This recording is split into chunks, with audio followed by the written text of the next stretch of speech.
There's an organization called usafacts.org. You may have heard of it. It's been in business in 2017. It's fact-based. We've watched them for years, okay? And what they do is they go on television, they buy time, spend money, tens of millions, okay? And they report facts. Roll the tape. Now, I'm going to admit to being confused. Unauthorized immigrant assessments have been flat for a number of years at 11 million people, while the number of people coming into the country has increased. But our government needs to dig in and get all the required numbers to understand that. Since many of the unauthorized immigrants are seeking asylum, let's start by looking at the asylum system. Looking at asylum cases in 2022, about 500,000 people applied. While waiting for a court hearing, these migrants can get work permits from the federal government after their asylum application has been in process for 180 days. Here's the problem, though. This means many unauthorized immigrants have court cases years in the future. At the end of 2023, there was a backlog of 2.5 million immigration court cases. No, all those stats are true. We checked them.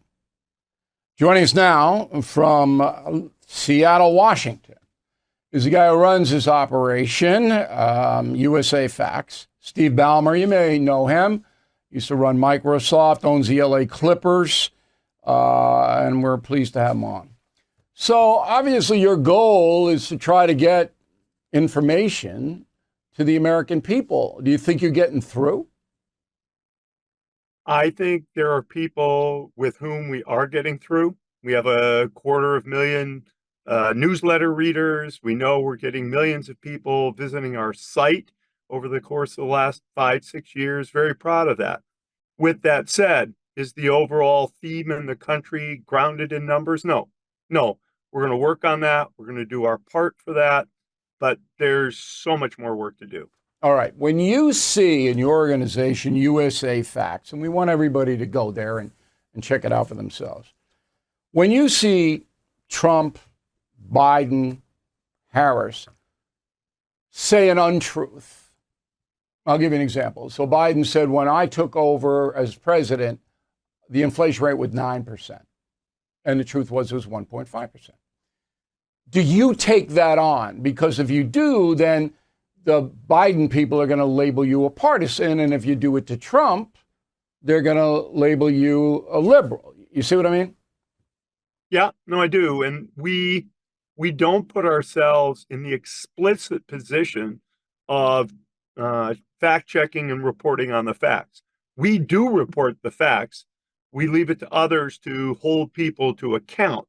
My experience is there's two ways to construe things that are not helpful. Of course, it's not okay to take a number that's incorrect and put it out there.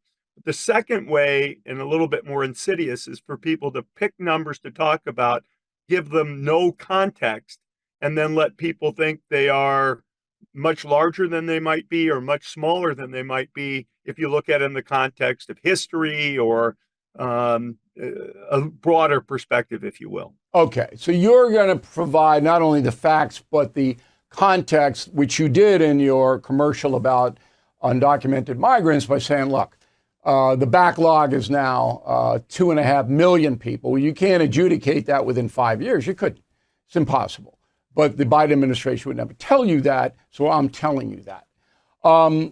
When you do this, you are setting yourself up against the corporate media, which now traffics in propaganda all day, every day. And I don't know how much you know about me, but we've been doing that campaign now for years. And we call them on it all the time. And they do it constantly.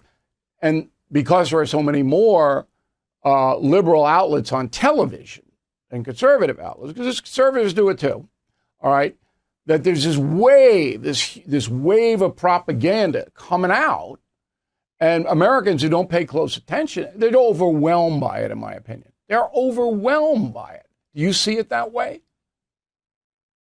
I do. I think that we have reduced things to sound bites. People will just grab a single number. I don't think that's at all helpful in the grand scheme of things. But whether it's folks like you or many others, including individual citizens, here are the numbers. We're not going to give you any forecasts, any of that. We're just going to report what did happen. How can that possibly be partisan? And then hopefully ground the discussion and debate in those numbers. And if you want to use them to fact check, great. If somebody else wants to use them to make their case about what should happen, great. If a citizen wants to say, I'm not being spoken to honestly, so to speak, Yeah. great. Then they vote on that basis. Okay. You must have a tremendous research staff to make sure you get it right. Right. You mean be paying these guys some money to ferret out all this BS, because it's not easy to do that, as you know. Well, we only use government data. So we start with over 70 government databases to do our work. Now, you could say, is the government data accurate? I say we have professional people in our statistical agencies. We choose to trust them. Occasionally, government numbers don't match other government numbers. We see that particularly when numbers get rolled up from state governments. And then we have to, sort of pick which set of numbers to represent. And so that's difficult. Data, it is, and we footnote it. We let people know what we've done. We have no interest in hiding the football, so to speak. And so our core data is government data. Okay. Then on top of that, we synthesize, we fact check ourselves.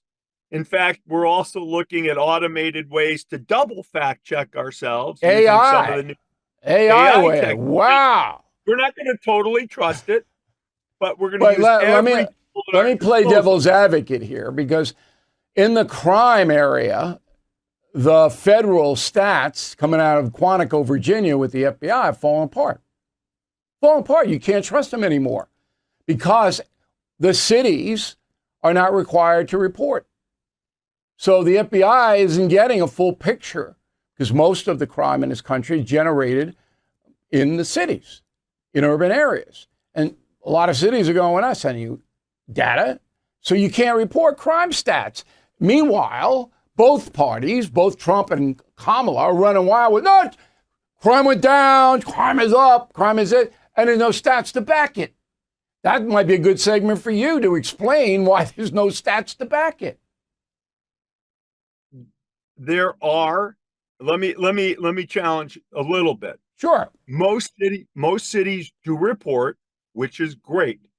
Are there common definitions across cities No. of crimes? No. On that, I agree with you.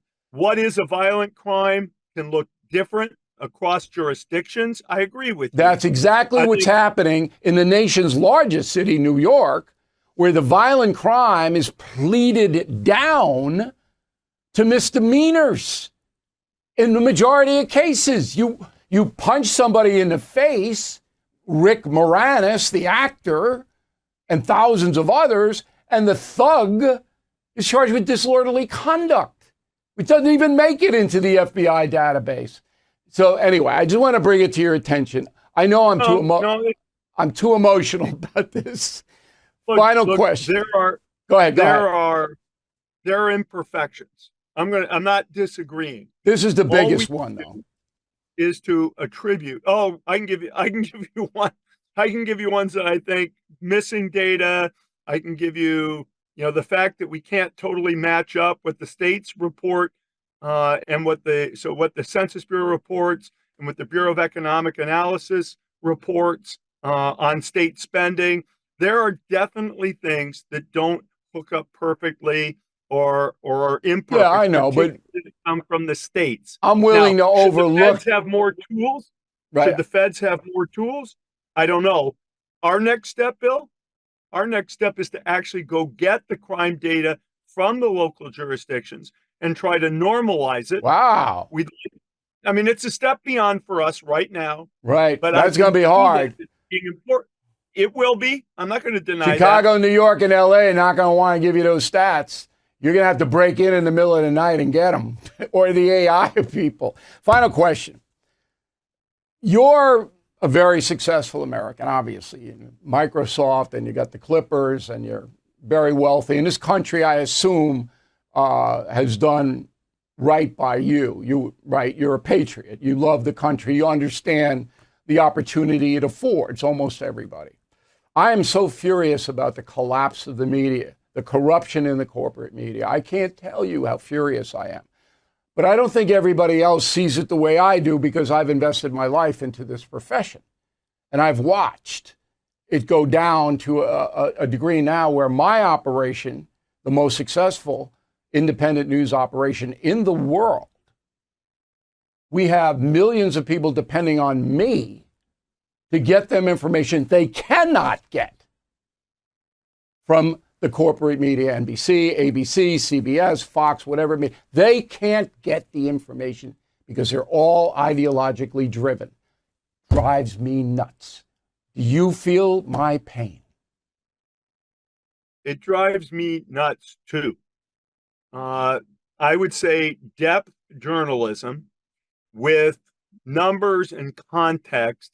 I just think in today's world, people don't have the time, or not given the time and resources to dig in and do things what I might call the right way. Now, in a way, I don't fault anybody, because that's the requirements of the business, but that's the opportunity we see. It's an opportunity, obviously, that you see, is to try to do things with accuracy and depth that is important, that people might not otherwise get to. Yeah, you have to have it, because we're not going to have a democracy. And that's true, not the propaganda stuff. All right, the website we want everyone to go all over the world, because we are all over the world now, is USA Facts. It's a .org, right? USAFacts.org? .org. Okay, that's easy. Check out Steve's operation. He's not trying to sell anything to you. You make a determination on whether it's worthy or not. Really appreciate your time, Steve. You're welcome. Got anything new? You got anything you want to get out there? You let us know, okay? Will do. Appreciate the time, and good luck to you. Right. You work hard to support yourself and your family, but it may seem like you never take that next financial step forward. If the bills are higher than what you bring in, a credit card might be what's making up the difference for you. The problem is the debt keeps on growing. Well, if you own a home, my friends at American Financing can help you break that cycle. American Financing saves people like you an average of $854 a month. Even better, it costs nothing to find out how much you can save. And if you call American Financing today, you might be able to delay 2 mortgage payments. So start your journey towards being credit card debt-free. Please call 888-462-9557, 888-462-9557, or visit AmericanFinancing.net. Okay, let's go to the convention in Chicago. So the crazy people who are marching under the banner Coalition to March on the DNC. Okay?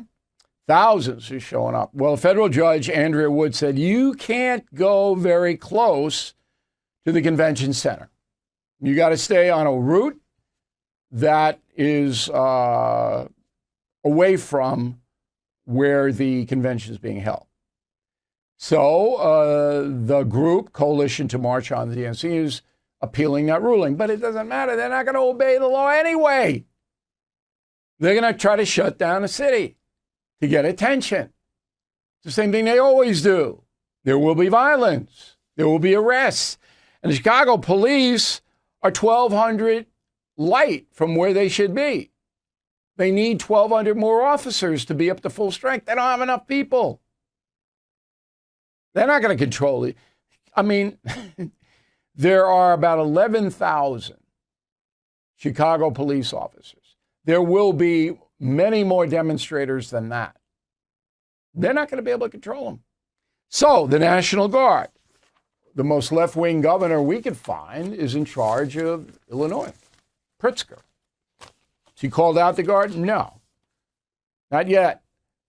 He says the Guard will have an advisory role. Well, that means if they burn Chicago down, then they'll be called in. And I don't even know if Joe Biden knows there's a convention. He's supposed to speak Monday, by the way. So he hasn't called out the Guard. He could. So Pritzker and Biden could. They should have the Guard already there. Already there. But they're not. Just like January 6th, right?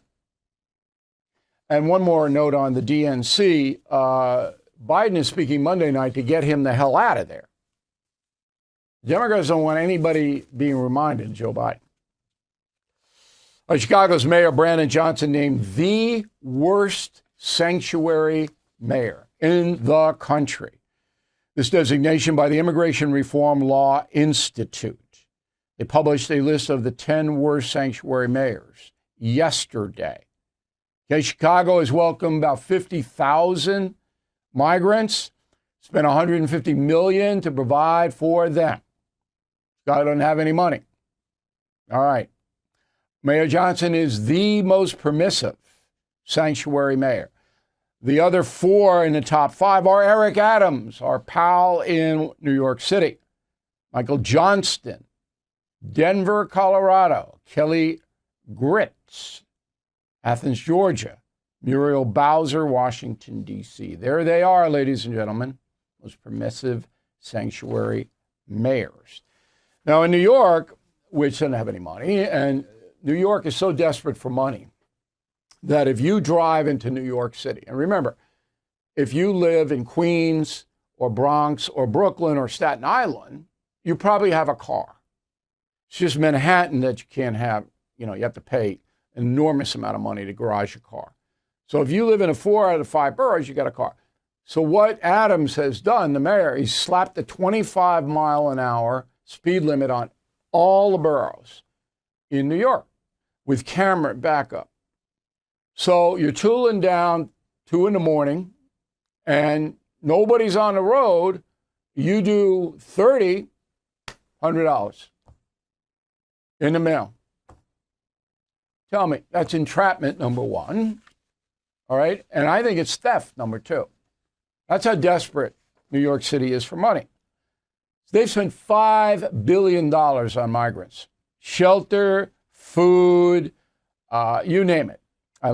Housing and rent, services and supplies, food, medical costs, other costs, $5 billion so far.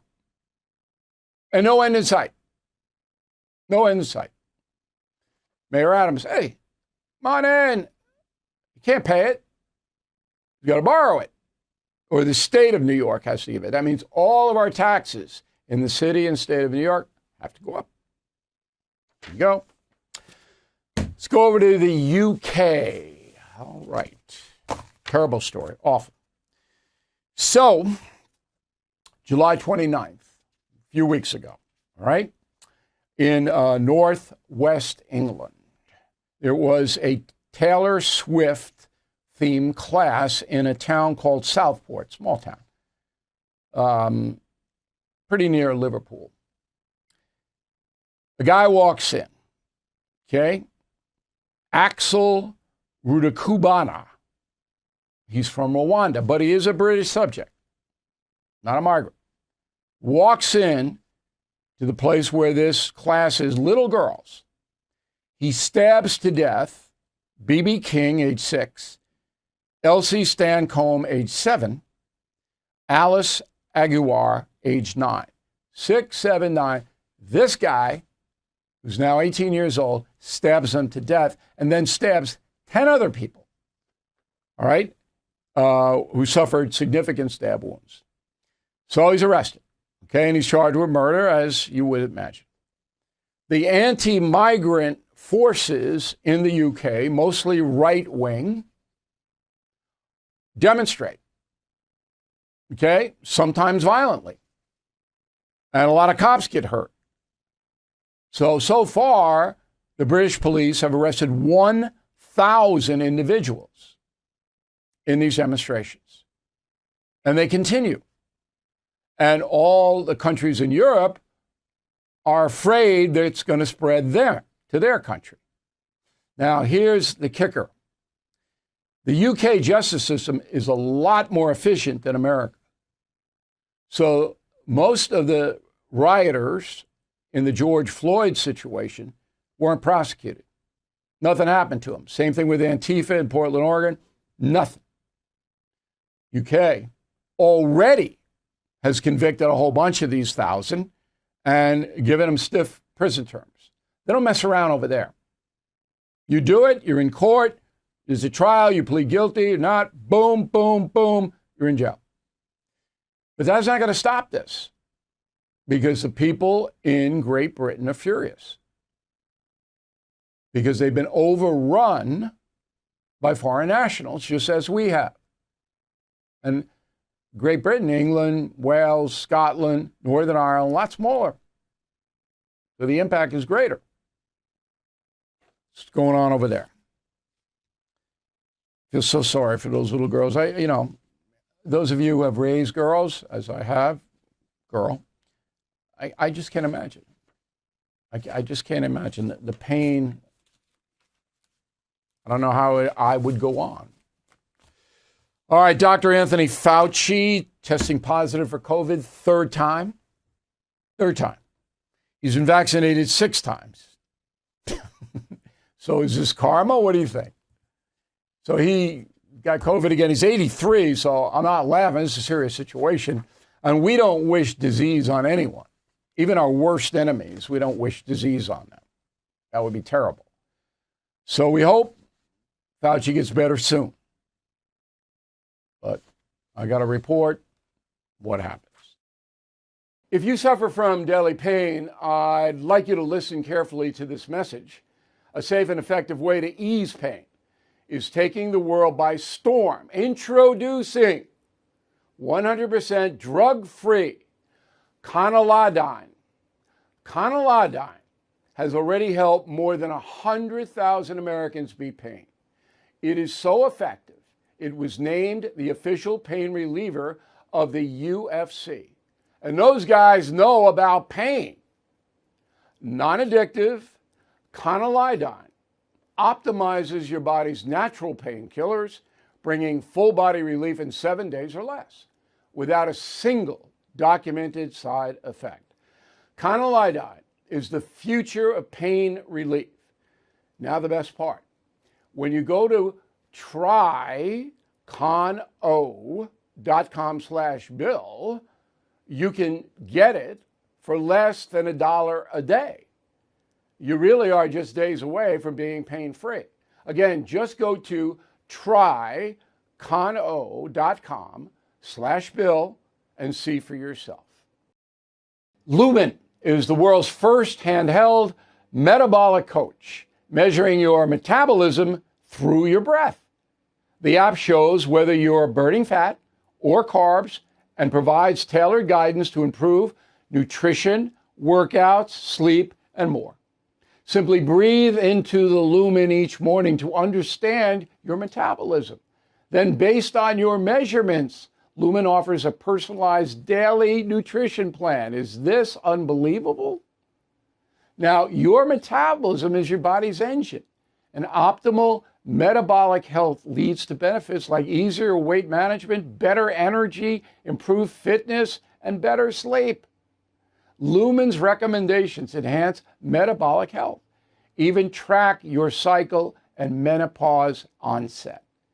So, if you want to take the next step in improving your health, please go to lumen.me/bill to get 15% off. That's lumen.me/bill for 15% off. Thanks, Lumen, for sponsoring this episode. Smart Life, small claims court. I cannot tell you how many concierge members. Remember, concierge program on BillO'Reilly.com. You get a private email directly to me, totally confidential. No one knows. But I would say a good 20% of the letters that I receive from our concierge members are I got screwed, either by a company or another person or they stole my money, whatever. The only resolution to that, short of hiring a very expensive attorney to sue them in regular court, is small claims court. And there you can get some justice. Not everywhere, but in a lot of places. So small claims court, chances are your county has one or two.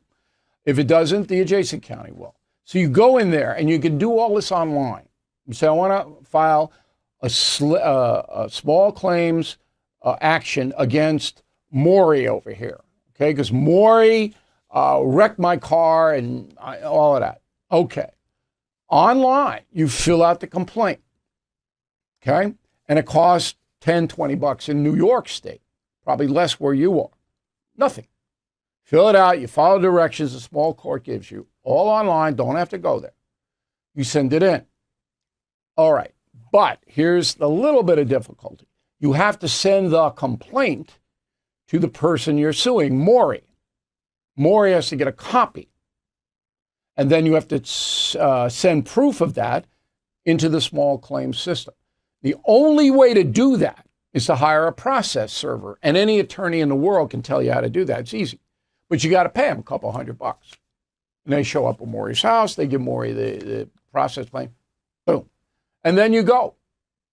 Then you go into court. You present your case. Maury presents his. The judge said, boom, boom, boom. That's how you get justice in America. That's it.